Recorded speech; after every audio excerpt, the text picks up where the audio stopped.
Le prince et la princesse de Galles ont fait leur première déclaration publique. Camilla était persuadée que le prince William et Catherine n'oseraient jamais faire une chose pareille. Son départ de Windsor Lodge a été confirmé il y a 5 minutes. Les serrures sont de nouveau sous la juridiction du palais. Son personnel a été licencié et les clés qu'elle utilisait comme preuve de son pouvoir durable lui ont été retirées. Cependant, son départ est loin d'être l'élément le plus explosif. William et Catherine ont décidé qu'elle ne pouvait plus rester à cause de cela. Camilla se comportait depuis des semaines comme si Windsor Lodge lui appartenait. Elle avait autorisé des rénovations coûteuses, congédié des employés de longue date, limité l'accès de la famille et commencé à faire visiter la maison comme si Charles la lui avait léguée définitivement. Au début, personne ne s'y opposa. Le silence lui permit de poursuivre. Catherine remarqua alors ce que Camilla pensait passer inaperçu. Plusieurs objets personnels de la reine Elizabeth et de la princesse Diana avaient disparu de leur réserve. Ils n'étaient pas perdus. Sur instruction du bureau de Camilla, les colis avaient été emballés, étiquetés et entreposés. William n'avait pas donné son accord. Personne n'avait consulté Catherine. Ce n'est que lorsqu'un employé, terrifié, a discrètement dénoncé les faits que la famille a été mise au courant. La guerre a été complètement bouleversée par une seule révélation. Ce qui semblait autrefois n'être qu'un décor apparaissait désormais comme une tentative de substituer l'autorité propre à Camilla à l'identité précédente du pavillon. Les portraits furent déplacés, les chambres d'amis réaménagées, les projets familiaux annulés sans préavis. Lorsque les employés s'interrogèrent sur ces directives, on leur répondit que la reine était désormais responsable de la résidence. Catherine ne s'emporta pas. Elle prit une décision bien plus risquée. Elle demanda les documents. Elle demanda les listes de biens à entreposer ont commencé à arriver. Des demandes de rénovation, des directives d'accès, des ajustements de personnel et des objections formelles des responsables de l'établissement ont suivi. Certains objets ne pouvaient être déplacés sans le consentement de la famille.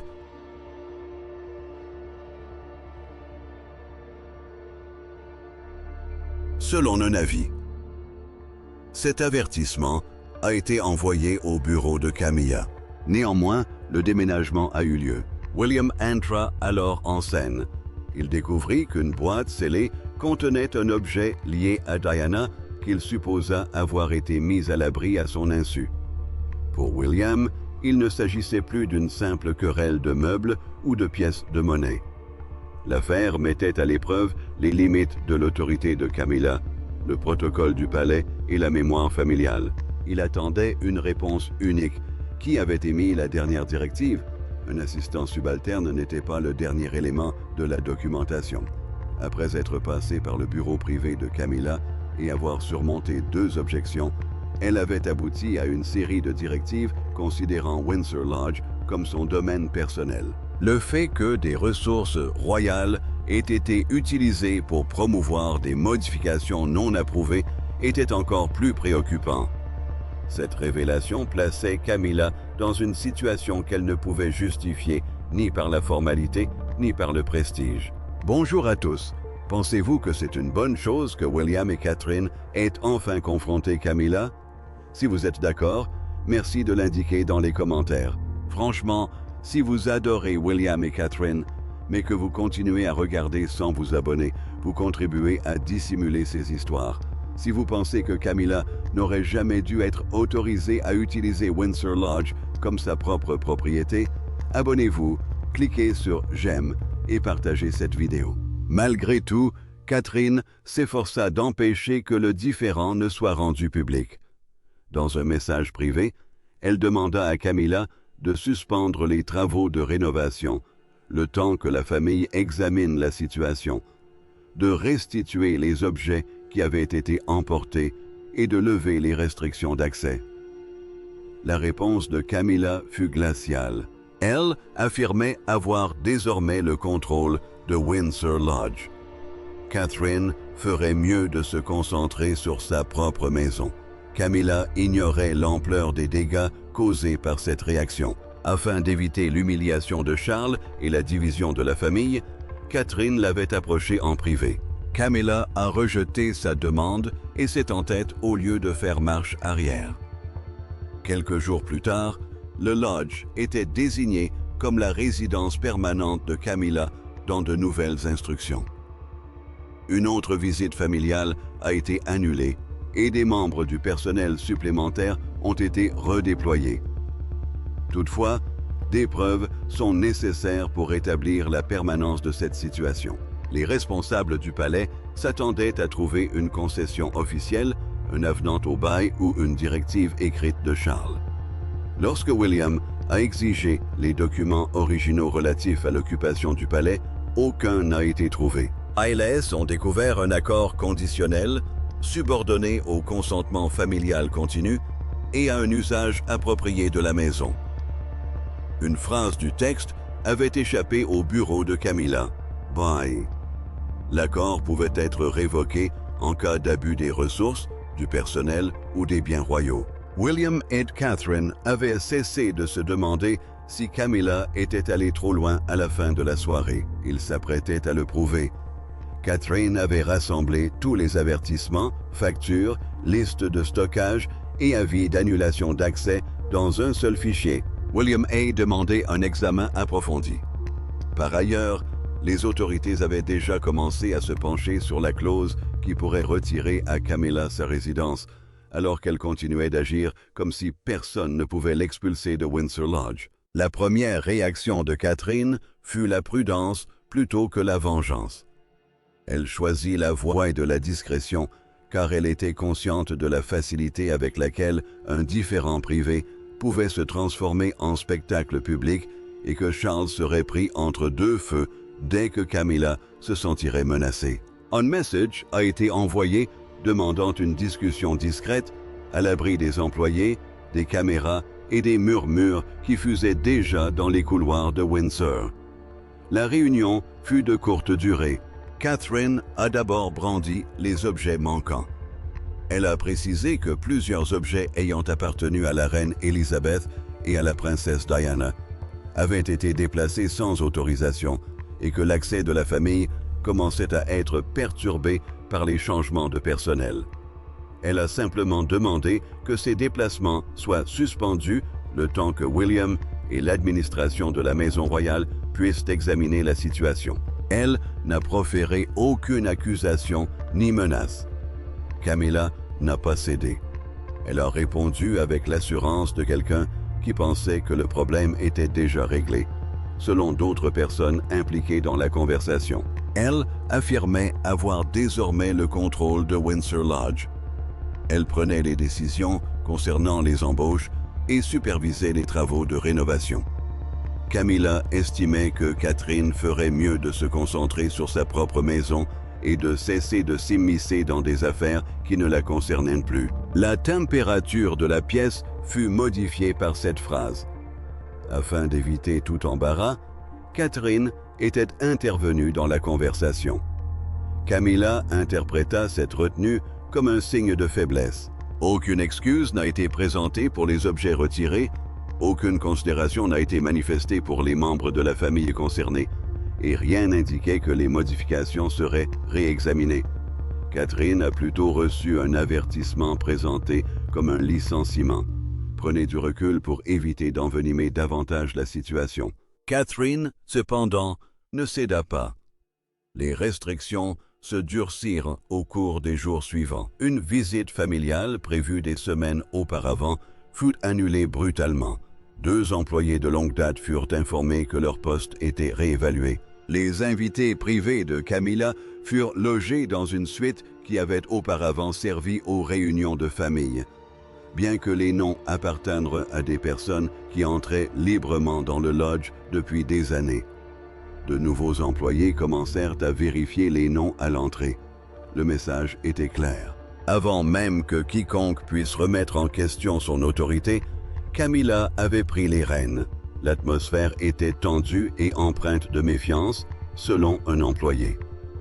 Toute communication ouverte entre les membres du personnel partageant un même logement avait cessé. Après avoir reçu des instructions verbales, celles-ci ont été renforcées par des messages privés qui ont disparu des canaux administratifs habituels. Craignant de perdre leur emploi, certains employés s'y sont conformés. D'autres ont commencé à faire des copies discrètement. Catherine a fait de même. Tous les rendez-vous annulés ont été consignés. Chaque changement de personnel a été daté. Chaque demande d'accès a été répertoriée avec la réponse reçue. Elle a rassemblé les consignes de sécurité, les listes de stockage, les notes de rénovation et les noms des personnes chargées de chaque modification. Ce qui avait commencé comme un différend familial était en train de se transformer en dossier. Par la suite, un ancien employé du pavillon a révélé des informations impliquant directement William dans le conflit. Le cabinet privé de Camilla n'était pas la seule source de financement des travaux. Des factures ont mis en évidence l'utilisation des ressources de la Maison Royale pour des modifications qui n'avaient jamais été pleinement approuvées. Des codes d'entretien suffisamment vagues pour passer inaperçus rapidement étaient liés à des paiements. La liste des remplacements nécessaires comprenait du mobilier neuf. Sous la rubrique « Entretien structurel », des travaux de décoration étaient invisibles. Entretien. Des employés chargés de tâches officielles étaient réaffectés pour aider Camilla dans ses démarches personnelles. Il s'agissait désormais d'une question d'autorité plutôt que de goût. William n'a pas réagi avec la rage que Camilla aurait pu anticiper lorsqu'il a pris connaissance des documents. Il se doute, il parcourut chaque page. Il se demanda qui avait autorisé le stockage des objets liés à Diana, qui avait réaffecté les employés et qui avait « Les payments furent approuvés ». Toutes les réponses renvoyaient au bureau de Camilla. William demanda alors le règlement original de Windsor Lodge. Les documents eux-mêmes, sans résumé ni explication d'un assistant. Il exige les conditions de financement, les modalités d'occupation, les titres de propriété et tous les amendements y afférents. Les responsables du palais se mirent à l'étude du dossier. Dans le cercle restreint de Camilla, on a d'abord supposé que l'évaluation confirmerait ce qu'elle avait dit aux gens, à savoir que Charles lui avait accordé une autorité étendue, que sa position était sûre et que William serait en désaccord, mais qu'il ne pourrait rien faire sans s'opposer publiquement au roi. Puis, au fin fond du dossier de la résidence, un archiviste a découvert une mention. La notion de propriété permanente n'y était pas évoquée. Camilla ne bénéficiait pas d'un bail inconditionnel. Le document décrivait un arrangement familial soumis à une approbation continue et à une utilisation appropriée du logement. Il y avait une autre référence, une phrase différente juste en dessous. La décoration n'était pas concernée par cette clause. Lorsque les biens familiaux étaient considérés comme des biens personnels, cela entraînait des abus, des dépenses non autorisées, un accès restreint et une limitation du droit d'occupation. Il semblait que personne n'ait jamais lu ce document au bureau de Camilla. Lorsque William découvrit la clause, il n'en parla pas à Camilla. Il a attendu que les ordres de personnel, les documents de financement et les directives concernant l'entreposage des biens familiaux aient été comparés au dossier du logement. Il ne voulait aucune occasion de malentendu, d'incohérence ou de simple déni.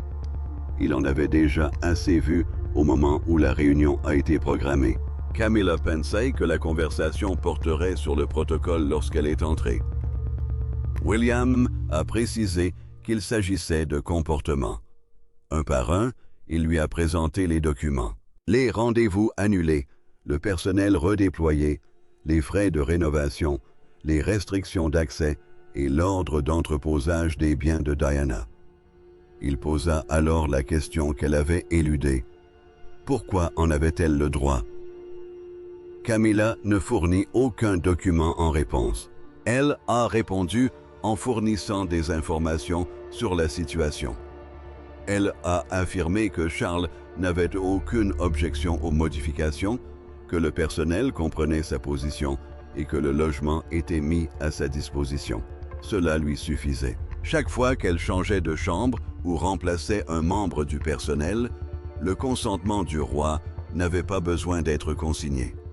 Guillaume n'était pas d'accord. Windsor Lodge n'était pas un trésor personnel, lui rappela-t-il.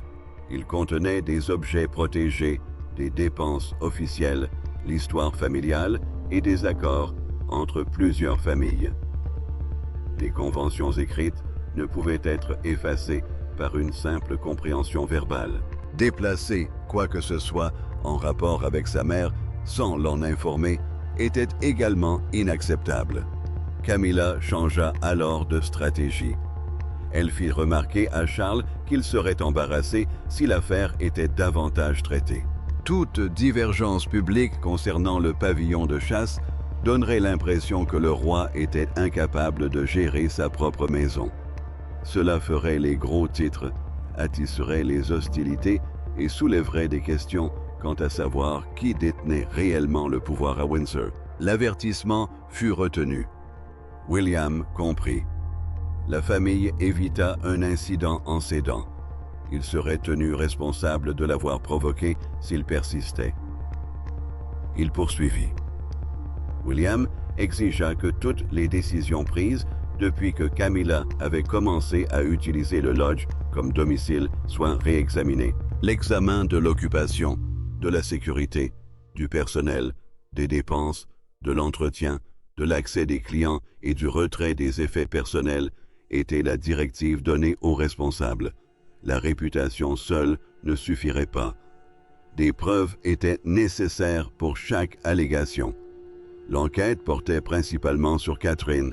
Elle avait conservé les protestations écrites des responsables de l'entretien ménager. Plusieurs ont averti qu'on ne pouvait pas licencier des employés de longue date sans consultation.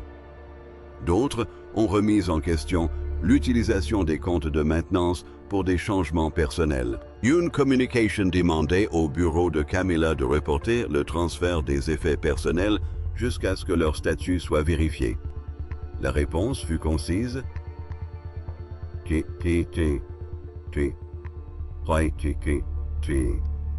Suivez les instructions. Cette phrase dissipa toute confusion. Les limites ayant été communiquées au bureau de Camilla, il fut décidé de poursuivre. D'autres documents ont été découverts par la suite. Les noms associés au foyer de William figuraient sur une liste à accès restreint dans un avis de sécurité. Selon un document du personnel, les aides de Camilla étaient les seuls responsables des pièces auparavant réservées aux visites familiales. Les travaux demandés avant approbation ont été facturés. Le problème s'est progressivement imposé. Ce choix n'était pas mauvais en soi. Un mécanisme était en place.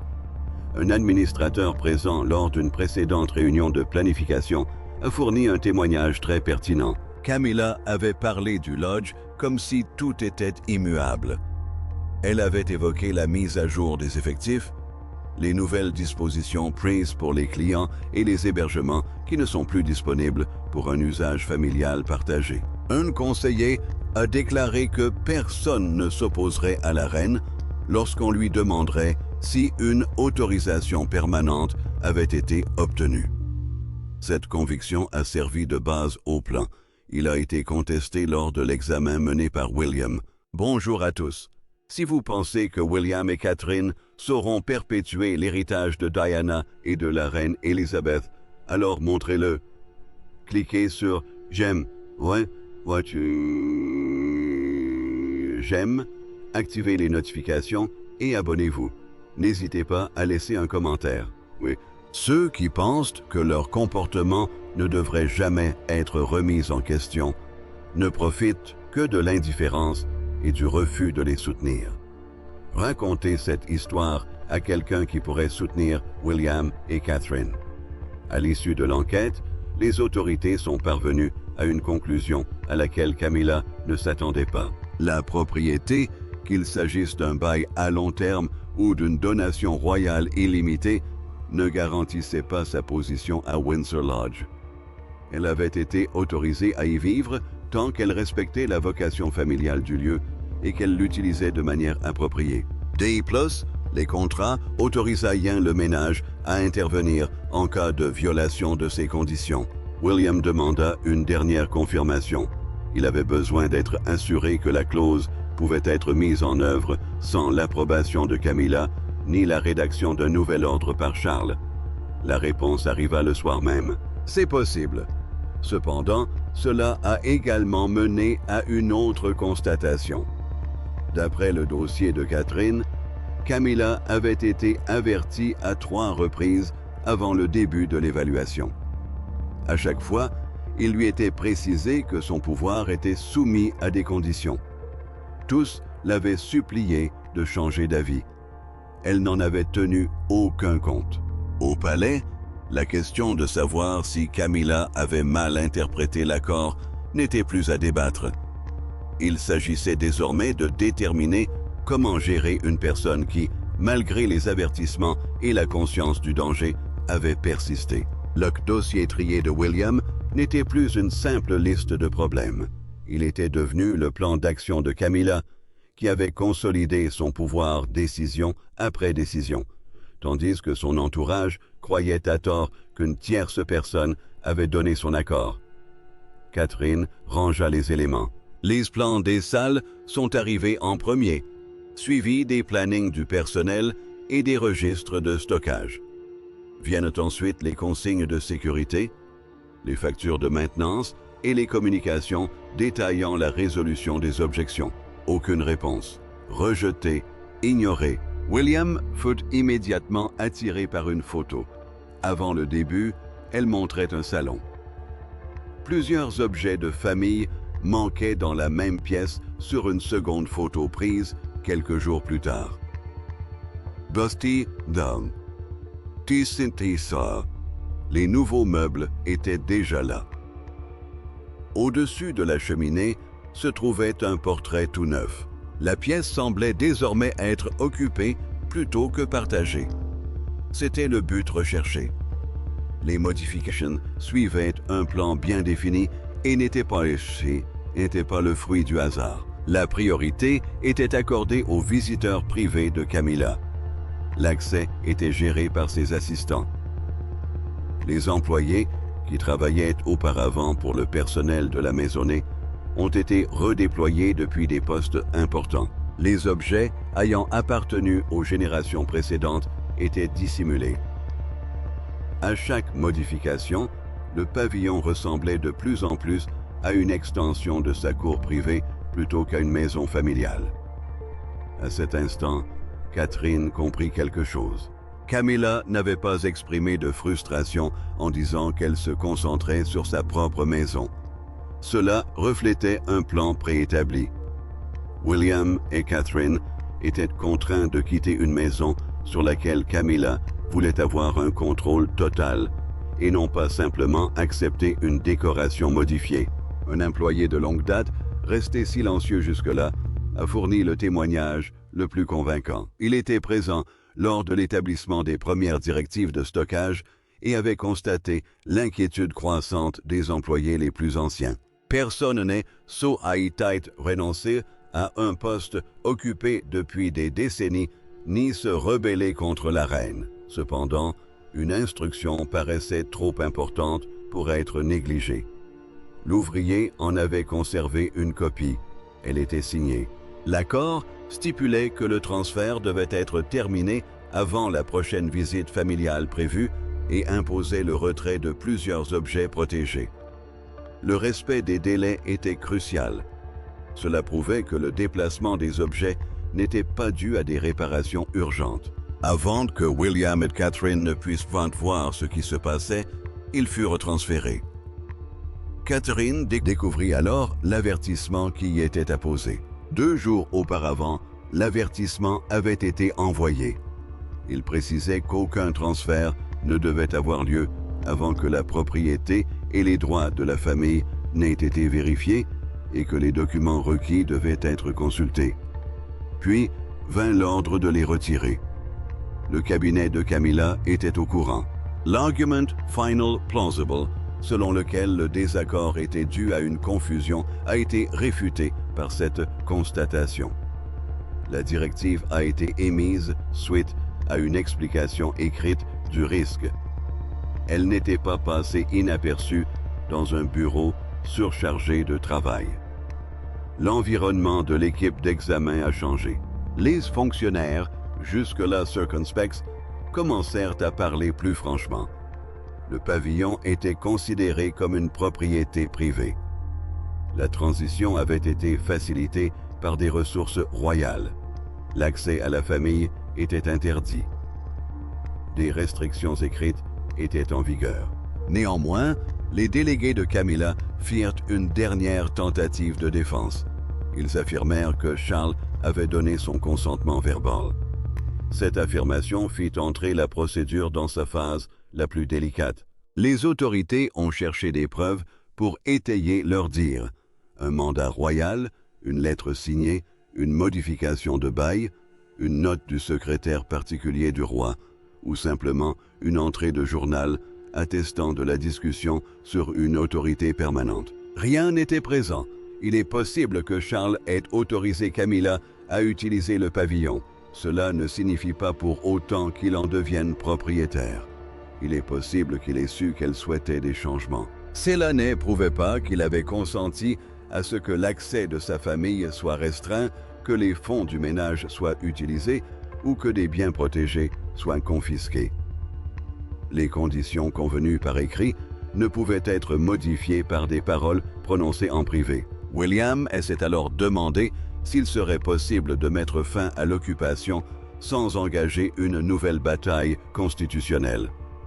Les avocats ont réexaminé la clause et chaque élément du dossier de Catherine. Ils sont parvenus à une conclusion sans équivoque. Le ménage était en droit de mettre fin à l'accord car les conditions avaient été constamment violées. La décision suivante fut approuvée par William et Catherine. Un communiqué officiel fut rédigé. Il énumérait les infractions, exigeait l'arrêt immédiat de tous les travaux non autorisés, restituait le contrôle de la gestion de la maison à l'administration et demandait aux employés personnels de Camilla de quitter les lieux. Une dernière phrase fut prononcée. Il y avait une date limite pour rendre les clés. Camilla a réagi immédiatement à Windsor Lodge après avoir reçu l'avis. Les portes étaient fermées. Il y a eu des appels. Les employés ont reçu l'ordre de garder le silence. Ah, mais si... La décision serait annulée à l'aube, selon un assistant. Cependant, le matin arriva. Rien n'avait changé. Le personnel du palais était déjà en train de dresser les inventaires, les autorisations d'accès et d'élaborer un plan de sécurité pour la passation de pouvoir. Tandis que le bureau de Camilla cherchait quelqu'un prêt à repousser l'échéance. Pour la première fois, la question n'était pas de savoir si elle partirait, mais plutôt comment elle réagirait. La voiture qui passait devant les grilles n'était pas celle de Camilla, et l'échéance approchait un matin de Windsor. Elle transportait l'équipe d'inventaire supervisant le transfert, 2 agents de la Maison royale et un responsable de la sécurité. Aucun photographe n'attendait à l'extérieur. Aucune annonce officielle n'avait été faite. Avant que les rumeurs ne deviennent incontrôlables, le palais souhaitait que le transfert se déroule discrètement. Les assistants de Camilla s'activaient dans le pavillon. Des dossiers personnels avaient disparu de son bureau.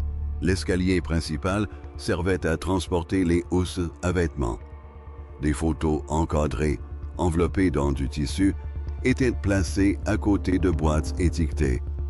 Se déplaçant rapidement d'une pièce à l'autre, un assistant vérifiait le contenu des armoires et des tiroirs à l'aide d'une liste confidentielle.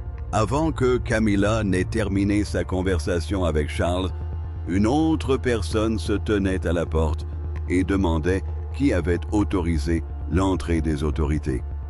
La réponse figurait dans l'avis. À la date limite, l'administration intérieure avait repris le contrôle. Après la passation de pouvoir final, aucun membre du personnel privé de Camilla ne put rester. Aucune pièce ne pouvait être soustraite à la surveillance et aucun objet ne pouvait quitter les lieux sans avoir été examiné. Les fonctionnaires ne se disputèrent pas. Après avoir pris connaissance des conditions, ils commencèrent. Cette sérénité ne fit qu'empirer la situation. Camilla avait anticipé une opposition qu'elle aurait pu transformer en fureur. Elle aurait pu crier au manque de respect si elle avait élevé la voix. William aurait paru négligent lors d'une altercation publique.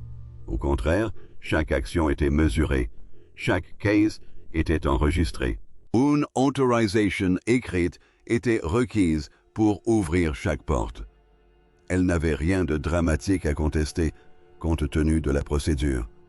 C'est alors que la première dispute éclata. Bien que les effets personnels de Camilla comprennent un ensemble de cadres en argent, l'inventaire les identifia comme appartenant à la collection du Lodge. Dès après son assistante, il s'agissait de cadeaux. Les autorités demandèrent des documents, mais n'en produisirent aucun. Les cadres étaient toujours là. On trouva ensuite 2 tableaux, un bureau et un cabinet contenant des lettres d'une précédente famille royale. La même règle s'appliquait à chaque fois.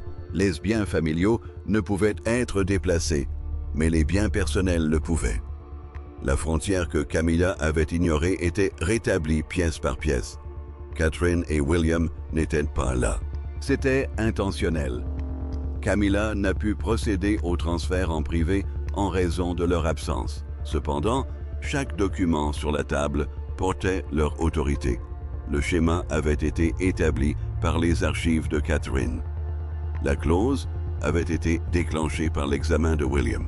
La décision a alors été mise en œuvre par les fonctionnaires qui n'avaient aucune intention de revenir en arrière. Avant midi, Camilla finit par pénétrer dans le hall d'entrée. D'abord calme, elle s'enquit du programme, demanda à voir le plus haut responsable et déclara que la résidence ne pouvait être remise tant que les négociations avec le roi étaient en cours. En réponse, le fonctionnaire a déclaré que la notification ne serait pas suspendue par une simple conversation familiale. Le délai était expiré. Le poste n'était plus occupé. La contrainte a alors été levée. Camilla a affirmé que Catherine avait planifié l'humiliation dès le départ. Elle affirme que les questions concernant le personnel et le stockage étaient des inventions destinées à saper son autorité et à la faire passer pour une intruse. Puis, elle se mit en colère contre William. Diana prétendit qu'il punissait tous ceux qui le questionnaient en manipulant sa mémoire. L'espace resta immobile. Les instructions de passation de pouvoir incluaient déjà la réponse de William. L'expulsion n'était pas motivée par des raisons personnelles, mais par plusieurs violations relatives à la protection des biens familiaux, personnels, dépenses et accès. Une accusation ne pouvait modifier le dossier. Camilla a rejeté cette explication.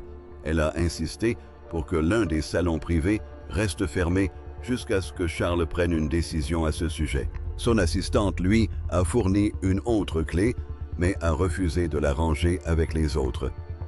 Tout s'est arrêté quelques minutes. Le responsable de la sécurité a examiné la vie.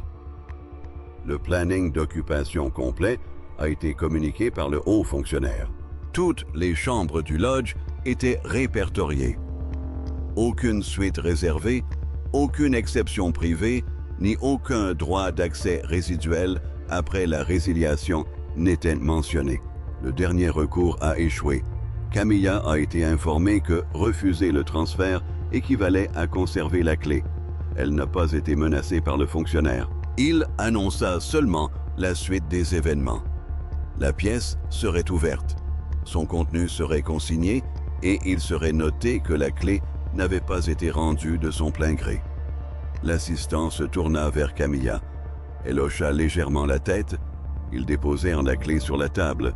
Les voitures personnelles furent prêtes en fin d'après-midi sous la supervision d'inspecteurs qui vérifièrent chaque colis par rapport à l'inventaire. Les employés de Camilla partirent peu à peu. Les derniers cartons furent chargés. Le hall d'entrée était vide.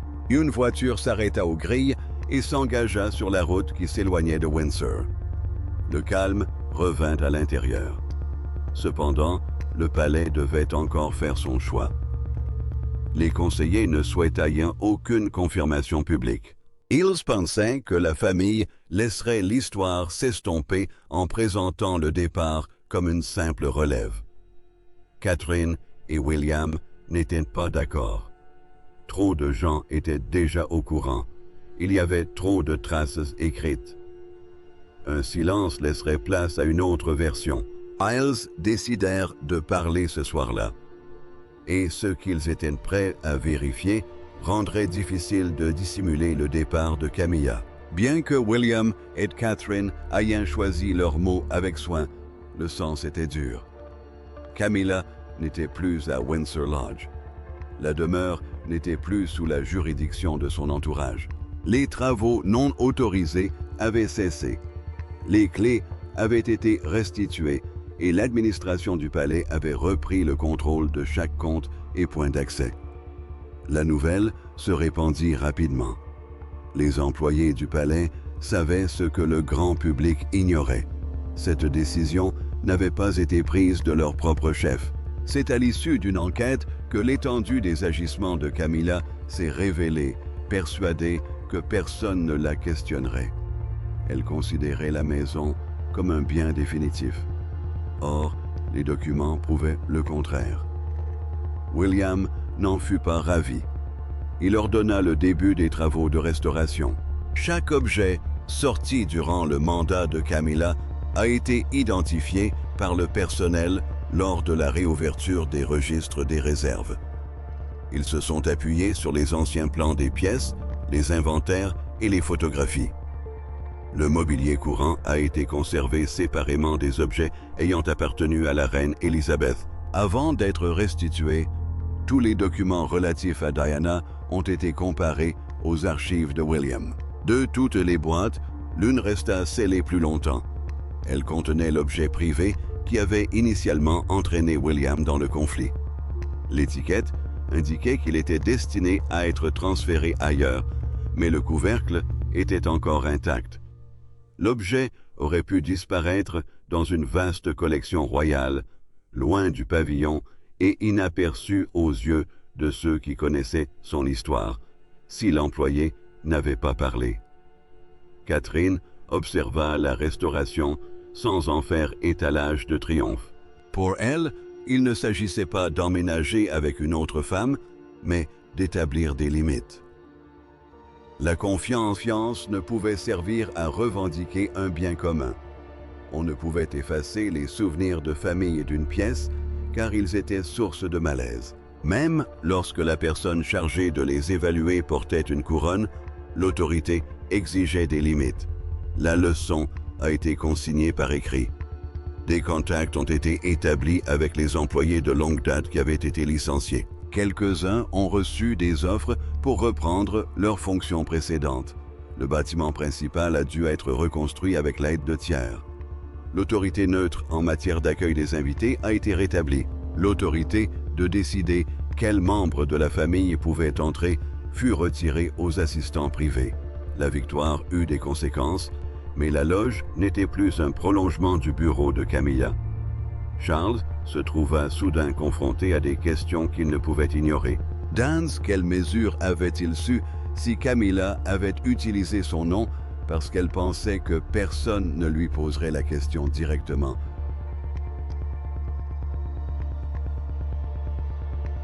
Ou avait-il donné son accord pour les rénovations? Savait-il que les modifications privées étaient financées par des fonds royaux? Surtout, savait-il que des objets liés à sa défunte mère et à Diana avaient été retirés malgré des avertissements écrits? Il n'y eut aucune réponse. Le roi était protégé par le silence, mais la confiance, elle, était rompue. William avait découvert que sans preuve, les promesses familiales ne valaient rien. La diplomatie privée pouvait être perçue comme une faiblesse, comme Catherine l'avait constaté. Camilla avait découvert que si le statut pouvait retarder les répercussions, une fois les preuves réunies, il ne pouvait annuler une condition signée. L'équilibre intérieur de Windsor s'en trouva bouleversé. Les employés ont commencé à faire preuve de prudence lorsqu'ils donnaient des instructions verbales. Une fois les décisions prises lors de discussions privées, les administrateurs doivent obtenir une autorisation formelle. Les équipes de sécurité ont examiné qui était habilité à limiter l'accès au logement partagé. Le message a été compris par toutes les familles. Quiconque considérait la tradition royale comme une propriété personnelle s'exposait à des contestations de la part de William et Catherine. De ce fait, le départ de Camilla dépassa le cadre d'une simple loge, marquant le moment où elle ne put plus exercer son autorité. Elle avait cru que le statut de Charles la protégerait dans chacune de ses décisions. Elle avait supposé que le personnel se tairait, que William resterait à l'écart des ennuis et que Catherine continuerait d'être courtoise. Toutes ses convictions furent vaines. Sa chute fut de sa propre faute. La dispute aurait pu être résolue à l'amiable si Camilla s'était arrêtée après le premier avertissement. William n'aurait peut-être pas exigé d'enquête si elle avait rétabli les droits de visite de la famille, évalué les dépenses ou restitué les biens. Au contraire, chaque refus ne faisait qu'alourdir le dossier de Catherine d'une page. Chaque tentative de resserrer son emprise entraînait l'ajout d'un nouveau témoin. Ses propres choix avaient déjà constitué un dossier accablant contre elle au moment où la notification est arrivée. Chers téléspectateurs, n'hésitez pas à laisser un commentaire positif si vous êtes heureux que William et Catherine n'aient pas laissé Camilla les ignorer. Alors abonnez-vous, aimez et partagez cette vidéo. Ceux qui soutiennent William et Catherine, mais qui restent passifs, les privent du soutien public que méritent leurs choix les plus judicieux. Les pièces rénovées avaient été inspectées à la tombée de la nuit. Une fois encore, le silence régnait dans le pavillon, mais non par crainte. C'était le calme qui suit un conflit quand chacun comprend que les règles ont changé. Camilla n'avait pas seulement été chassée de Windsor Lodge par William et Catherine. Il lui avait fait comprendre que faire appel à Charles ne suffirait plus et que le conflit à venir pourrait être plus grave. Le film se concentre ensuite sur un dossier de paiement privé découvert parmi les comptes de rénovation. Ce dossier contient une facture acceptée 2 jours après le dernier avertissement donné à Camilla. Si le nom associé à ce paiement est révélé, le palais pourrait être privé des informations qui suivront. Cela pourrait indiquer si elle a agi seule.